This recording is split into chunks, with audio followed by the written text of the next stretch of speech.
So now we're going to continue our progression of the skeleton, and most notably the axial skeletal system. So when we were talking about the axial skeleton, we had started with the skull, lots of different bones there, cranium, facial bones, etc. Now we're going to work our way down along the longitudinal axis of the body, looking at the vertebral column. So vertebral column goes all the way from the skull to the pelvis. It's also called the spine or the spinal column, right? You hear about, those vertebrates or invertebrates having a spine, etc. And what we find is that these are 26 irregular bones. We saw that when we were looking at the bone classification, called vertebrae, and they separate into 5 different regions. So when we look at the regions, we've got cervical, which is the neck, thoracic, which is the chest, lumbar, which is the lower back, and then sacrum, triangularly shaped sacrum, and then the tailbone, which is going to be the coccyx. And when we look at the number of vertebrae, we can see that each section has a different number of bones. So when we're talking about the cervical, it actually has 7, and then we have the 12 of the thoracic and the 5 of the lumbar. So think about the potential times that you might eat meals of the day, not on a college schedule, but on a more normal schedule, and that can help you to think of 7, 12, and 5 vertebrae making up these regions. Sacrum is one bone, but it's a fusion of a few, and then the coccyx is also fused bones. So if we look at this, 7 plus 12 is 19, plus 5 is 24, and so when we look at it, 24 bones that are free, and then the other ones, well, it's kind of hard to tell how many are going to be fused and how many aren't. But it'll be interesting to look at the structures, particularly of the sacrum, to see the fusion of those vertebrae. Okay, so we have regions, we also have curves. Let's take a look at the graphic, and it shows us a little bit more in terms of the curves. So here are the 7 cervical, the 12 thoracic, the 5 lumbar. There's our triangular sacrum, and then we have the coccyx down here. So this is often considered to be 5 fused vertebrae, 1, 2, 3, 4, and 5, and then the coccyx is often considered to be 4 fused vertebrae. So that's an additional 9 that we see down there. Now, in terms of the names of these, for the most part, these different vertebrae just go by a letter designator and a number. So C1 through 7, T1 through 12, L1 through 5. So you're talking about, I had a, L2-3 fusion or something like that, or there was a herniated disc or a break at T5 or something like that. That's what they're referring to. So when we're talking about these different vertebrae, they usually go by that letter and then the number.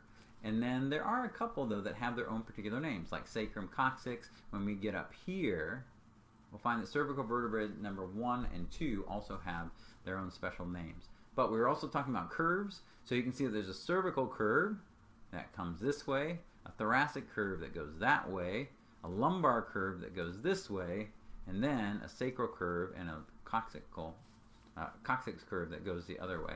So we have these convex and concave curves, so it's not exactly straight. By having that curve to it like that in the anterior, it gives it kind of a spring-like, if you will, function. So it's not exactly in a straight line for compression. Now, some of those curves actually take some time to develop. We'll talk about that later on when you're going from a baby to a toddler, from essentially horizontal to vertical.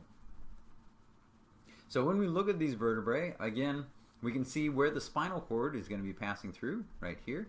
We can see that there's a number of different ligaments that hold them together, right? Ligaments go bone to bone. And so we can see along here, this is the anterior over this way, right? This is posterior over this way. These that we see here are the spinous processes. So those are the bumps that you see going right down the center of your back. So this is posterior, this is your back, this is your front. There's an anterior longitudinal ligament. There's a posterior longitudinal ligament that's holding the bodies of these vertebrae together. We see intervertebral discs in between them made up of what type of specific tissue? Fibrocartilage, right? So that's some of our examples of fibrocartilage that we see there. There are also interspinous ligaments, which are connecting the spinous processes that we see there. A supraspinous ligament that connects just the tips. And then this one here is called a ligamentum flavum. So variety of different connective tissues, straps if you will, dense regular connective tissue holding these vertebrae together. This is just, again, our anterior view, the anterior longitudinal ligament, posterior one that we see there. All right, intervertebral discs, like we said, fibrocartilage that are occurring in between the vertebrae. They give us some cushion, right? They're shock absorbers. And when we look at them, they have a center area here that's called the nucleus pulpus. They also have the annulus fibrosus around here. And they should be intact. They should be giving us cushion. Sometimes they wear out, though, and they bulge, right? You see bulging or herniated discs. That can be a problem, right? It can impinge on nerves that are entering and exiting the spinal cord. There are also issues, right? Sometimes you get issues with your spinal curvatures. These are 3 different abnormal spinal curvatures. Scoliosis is the S-shaped curve, not in the anterior posterior, but lateral curves. It shouldn't be there, right? It should be straight. That's why when you go have a physical, they have you bend over and touch your toes, and they look at those spinous processes and see if they're all straight. Kyphosis, hunchback. Lordosis, sway back. Like old horses, right? You see their back dipping way in. Lordos, any of these are unfortunate to be sure. They don't have to be this significant, right? You can have a little bit of one or more of these, it's true. Okay, so a whole bunch of these irregular shaped bones all stacked up make the vertebral column, but let's look at individual vertebrae. So like a generic vertebrae. When we were looking at bones, we said, yeah, there's different types of bones, but we're going to use a long bone as our, kind of standard. We're going to use this as our standard vertebra to learn the different parts of a generic vertebra. So we already said that this massive part right here is called the body. Then, we have this, if you will, canal right here, the vertebral canal, which is made up of individual foramina, that's plural for foramen, individual foramina of all these different vertebrae that go down and create a canal for the spinal cord to come through. So we have this vertebral foramen here, and in order to make this big open hole, we have to surround it by bone. So on this side of the hole, it's made by the body. Then we have, extending off, we have these parts here, which are called the pedicles. Then, along here, projecting out laterally, here, transverse plane, are the transverse processes. Then, to connect the transverse process to the spinous process in the posterior, we have these, which are called the lamina. So if you follow all those things around, it makes the loop all the way around, a bony loop that encircles the spinal cord in order to protect it. So you can see that a bit here. So this is kind of a section taken from a spinal column model. And what we see here is that there is our vertebra, and we can see the spinal cord going right through the center there. So right in here. And along this model, you can see the same thing, right? So you can see there the body of our vertebrae, and then you can also see the intervertebral discs in between.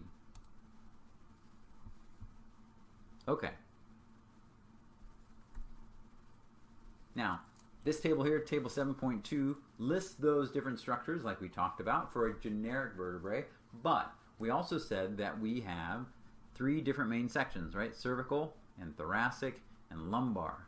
So we know how we can tell a vertebra and the parts of the vertebra, but what about telling one particular region of vertebra from another? A cervical from a thoracic from a lumbar. Let's take a look. So, cervical vertebrae, some of the distinguishing characteristics is they tend to be a little bit more delicate, not a lot of weight on them, right? Just the skull up here. And so they tend to be a little bit thinner in terms of their bony structures. And notice that the spinous process here is often bifurcated, split, right? Split into 2.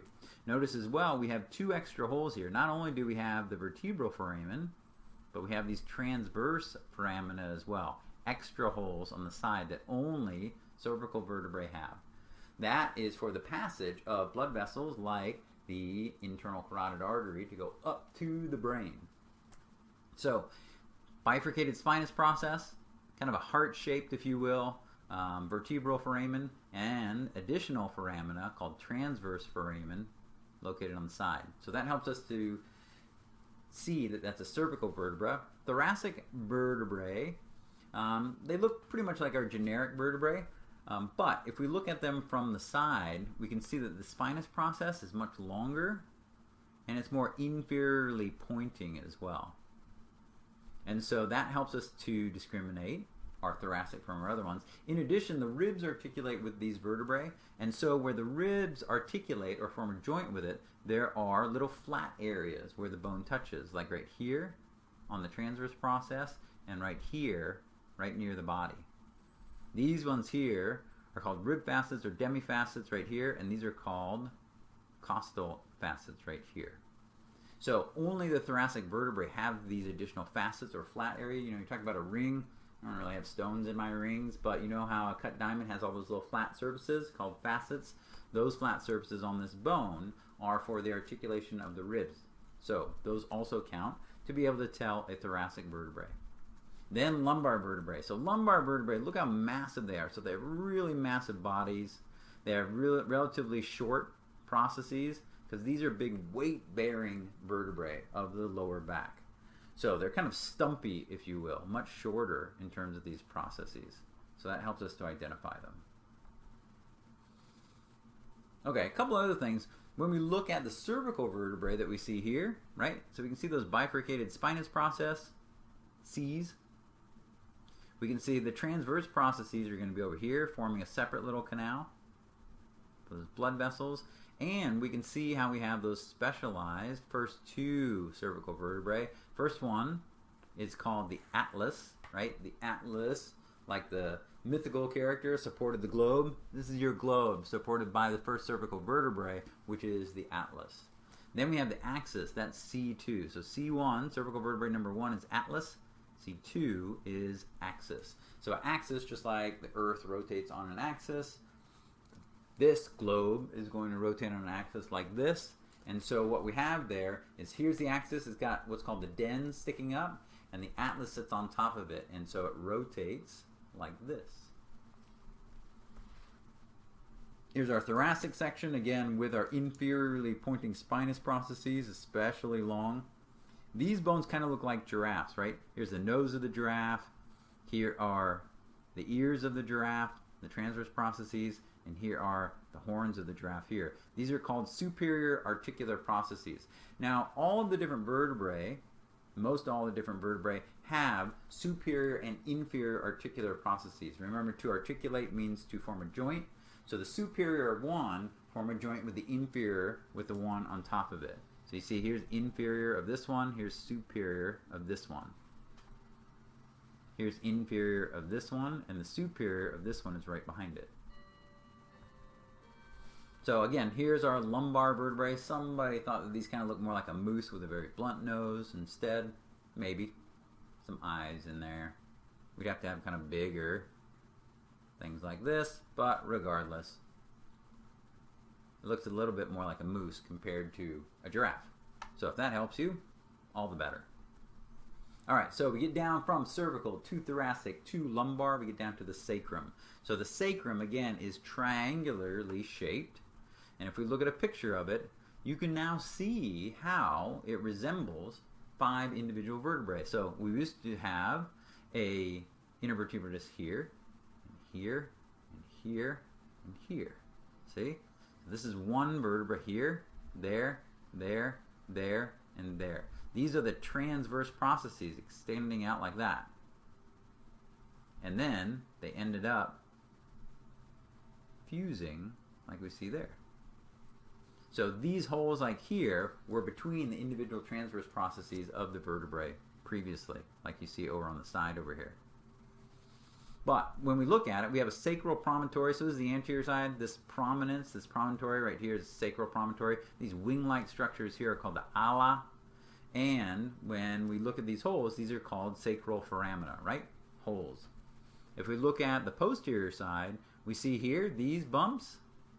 This is called the median sacral crest, but once upon a time, they were individual spinous processes of those. And here we can see what's called the sacral canal, right? That's where the vertebral canal terminates. Along here, we have what are called the auricular surfaces. This is where the sacrum is going to articulate with those hip bones. And then inferiorly, we have the coccyx, right? So the coccyx, the tailbone, this is what you break when you go snowboarding, etc. All right. So as we finish up the axial skeleton, we look at the thoracic cage. So the thoracic cage is going to start with those thoracic vertebrae we already noticed. Then we have the sternum and we have the ribs. So we're forming this rib cage here that is protective. So that's what we see here. Here are our thoracic vertebrae back here, and here are our ribs coming across. Now the blue here represents not bone, but cartilage. So the cartilage is going to attach the ribs to the sternum, and here's the sternum right through here. So that's the breastbone. So when we look at it, right, sternum or breastbone has three parts to it: the manubrium, the body, and the xiphoid process. And so when we look at it, the manubrium is kind of like the handle up here. The body is going to be kind of the main blade of the sword, and then the tip is the xiphoid process. Now why is that xiphoid? You can palpate your xiphoid process. It's that little point right down here, and then it gets soft afterwards. So in CPR, right, to do compressions adequately, they have you palpate that xiphoid process and then go at least 2 fingers above it. So that's where your hand goes in order to do compression. So you want to make sure you're right on the body of the sternum. If you're down on the xiphoid process, that little xiphoid process can actually break off. And so if it breaks off, then it can puncture the lungs or even the heart underneath. Okay, so sternum, ribs. So 12 pairs of ribs. Despite what you may have heard, both men and women have 12 pairs of ribs, right?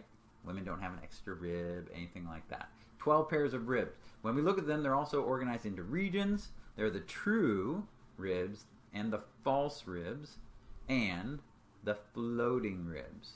Okay? So, pairs 1 through 7, those, right? 24 ribs is 12 pairs, right? So, 1 through 7 are the vertebrosternal. They attach directly to the sternum. The false ones are the vertebrochondral. These have to hitchhike onto each other via cartilage in order to get up to the sternum itself. And then the floating ones don't have an attachment to the sternum. So we see 1, 2, 3, 4, 5, 6, 7. They all have a direct connection to the sternum. But false ribs have to hitchhike. This one attaches to that, attaches to that, attaches to that, etc. Floating ones don't attach at all. Okay? So technically we have true and false ribs. These last 8, 9, 10, 11, 12, 5 pairs are the false ribs, and the last 2 specifically are the floating. So it's a subcategory of false. Okay, so here we can see how they form an articulation with the ribs, right? Half of it on this vertebrae up here, and half of it on this vertebra down there. So the rib itself, we can see it here. We have the head of the rib, which is attached to the thoracic vertebra. We have the neck where it kind of narrows down. And then there's a little tubercle, a little bump right here that falls into this little facet right here on the transverse process.